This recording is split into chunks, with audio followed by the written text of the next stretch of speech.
you look at them like they don't deserve to get money. They don't deserve to get free health care. They don't deserve to get free school. They don't deserve to get a higher minimum wage. You look down on the poor as you have to fight the government to get VA benefits. You have to fight the government to get money they promised you. Don't you understand? The government is cruel to the veterans and the government is cruel to the poor for the same reason. For the same reason. You thought that they would give you money, even though they don't give the poor welfare. You thought that they would give the veterans their VA assistance and they would give the veterans their money, even though you didn't want them to give the money to give welfare benefits to poor people in Memphis, to poor people in Alabama, to poor people in Texas.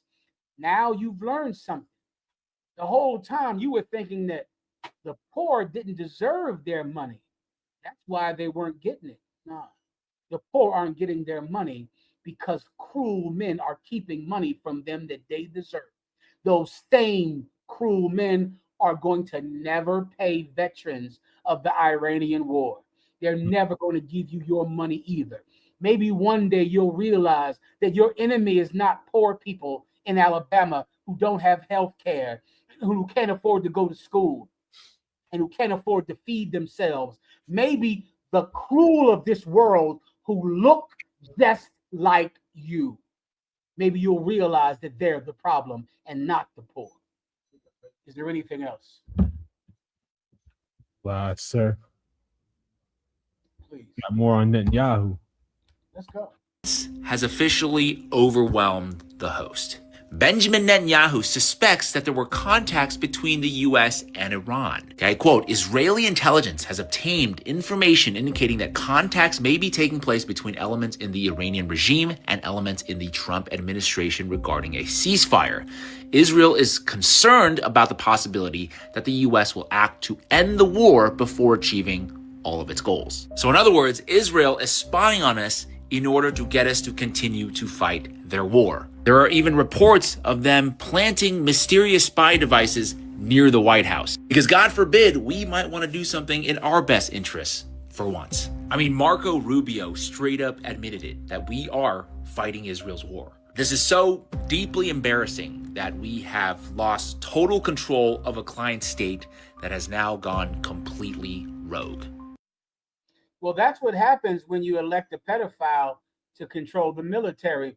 What you should ask yourself is, why did you do something like that? Why did you do something like that? You know why.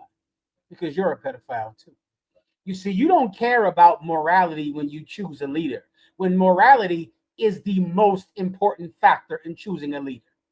And the Christians are the same way. You Christians out there, you're no different than Donald Trump supporters. All of you Black and Latino Christians, you're looking at Donald Trump like, how could you elect a pedophile as president? How could you make a pedophile your preacher? How could you do the same thing? Don't you understand? The Republicans have simply done the exact same thing that the people in Eddie Long's church did. They did the same thing. You did the exact same thing. You're looking at Donald Trump like, how could you elect a pedophile to be president? You elected Eddie Long to be your bishop. You elected T.D. Jakes to be your bishop. You elected 1,000, 1,000,000 sexual deviants to lead your congregation. The Republicans voted for Donald Trump for the same reason. That's all. They did the exact same thing that you Christians do. You Christians don't care about the morality of your leaders. If your leader, what's that guy down there, Jamal Bryant?